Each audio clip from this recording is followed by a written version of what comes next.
ada yang mau bertanya Ibu? Monggo. Ya, monggo silakan. Berdiri, sebutkan nama dan dari majelis mana Ibu. Monggo silakan. Ada di situ. Oke. Assalamualaikum warahmatullahi wabarakatuh. Nama saya Ibu dari pengajian Muhammad Muhammad Siwajo. Terima kasih atas waktu yang diberikan kepada kami untuk bisa bertanya mengenai hukum KDRT, yaitu kekerasan dalam rumah tangga kepada Bapak Ustaz Abdul.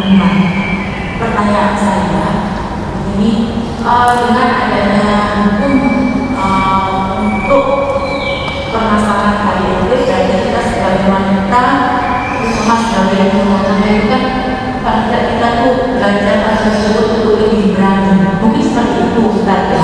Dalam artian berani kita menentang apapun melawan dari pasangan kita atau suami kita. Tapi dalam hal ini adalah berani untuk bisa mengungkapkan kebenaran yang terjadi di rumah tangga kita. Yang saya tanyakan Ustaz, bagaimana kaitannya dengan hukum Islam? Kita apabila kita mengungkap sesuatu permasalahan dalam rumah tangga kita kepada orang lain, mungkin bisa dikatakan kepada lembaga hukum yang berwenang, itu apakah bisa dikatakan sama dengan mengungkap aib dari rumah tangga kita? Assalamualaikum warahmatullahi wabarakatuh. Waalaikumsalam warahmatullahi wabarakatuh. Saya dari pengajian Nurullah. Ada sedikit pertanyaan, mungkin pertanyaannya sederhana, tapi bisa dibilang ya bisa hari-hari. Begini Pak Ustaz, bagaimana hukum Islam mengatur tentang KDRT seperti itu? Kemudian tadi disampaikan bahwa korban KDRT tidak hanya perempuan, artinya istri, kemudian suami juga bisa, kemudian anak juga bisa.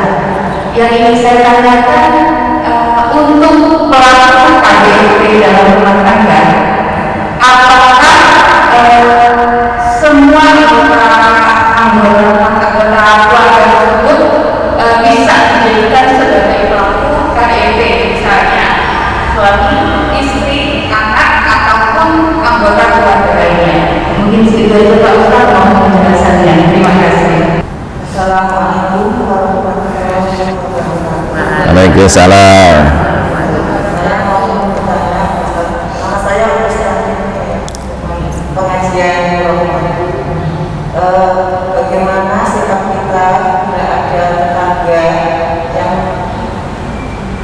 bercekcok ya antara suami istri, mungkin melakukan KDRT, terus bagaimana sikap kita menghadapi tetangga yang bercekcokan, apakah kita ikut menolak atau bagaimana bentuknya?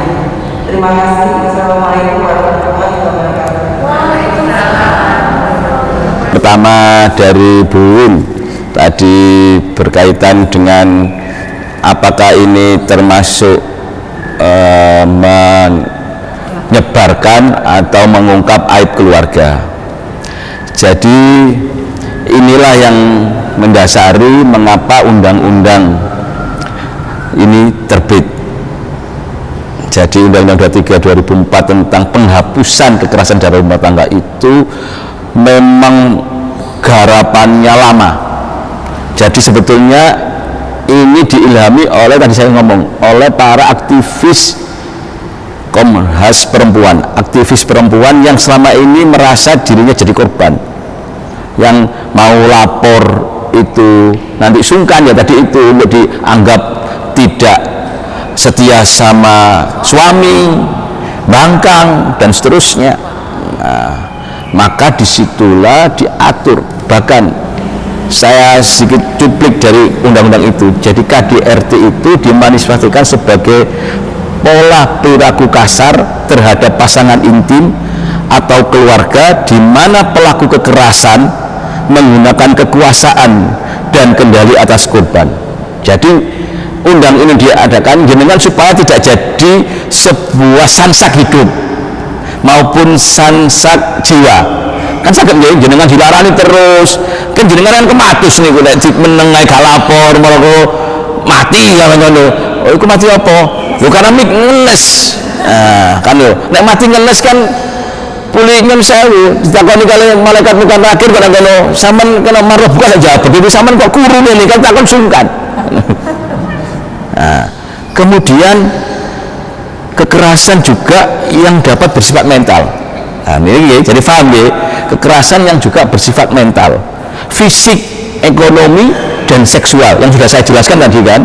Nah, dalam kasus yang paling parah KDRT bisa berujung pada cedera fisik yang serius. Nah niki mengapa undang-undang ini ada? Karena apa? Orang kalau sudah emosi kemudian lepas kendali kemudian tidak bisa berpikir dengan jernih, maka itu gampang ringan tangan.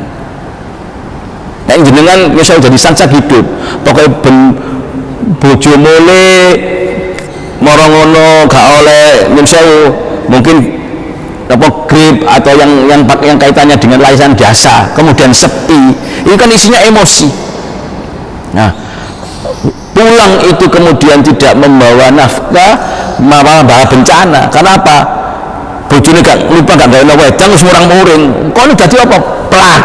Nah, ada dianggap oh iki bojoku berarti iki sepi jan wis. Nah, kalau kemudian jenengan ini membiarkan seperti ini, maka inilah kemudian undang-undang ini ada. Bagaimana? Apakah ini menyebarkan aib? Enggak, karena apa?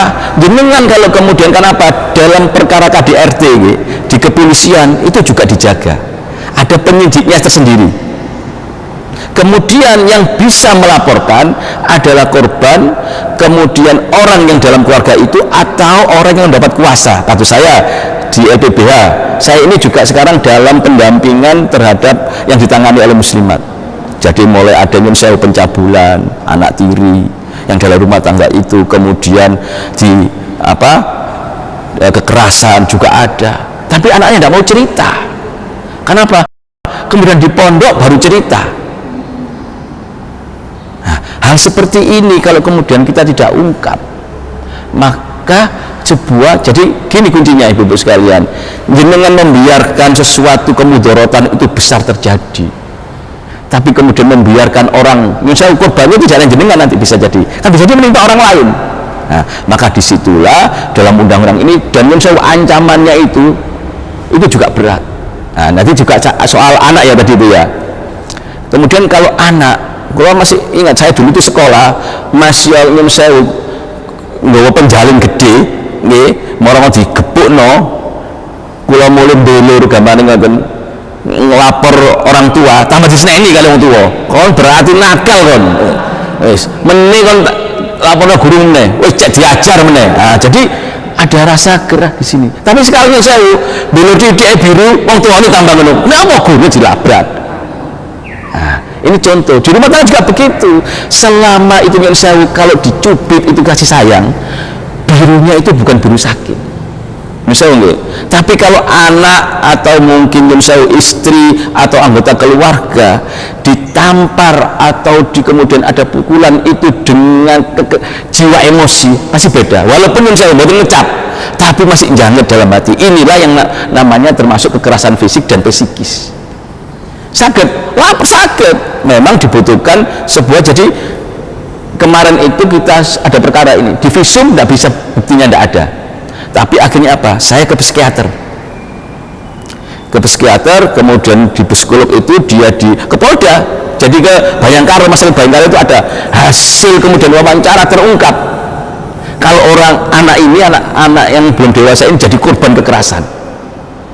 Akhirnya pihak Rumah Sakit Bayangkara itu merekom bahwa perkara ini patut dilanjutkan, dugaan pelakunya si fulan itu. Akhirnya apa, ketika diinterogasi ngaku memang dia sering melakukan perbuatan itu. Nah, kalau kemudian itu tidak terungkap, ya jadi banyak korban yang lain. Jadi anak juga begitu, juga kemudian misalnya anak tidak kemudian ketika salah kemudian gampang dipukul, tidak.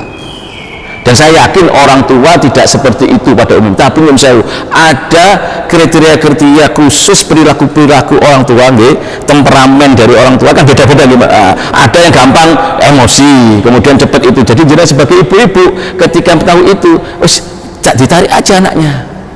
Wis nak sabar dijak kemana? Atau kemudian disuruh masuk kamar dulu, biar reda.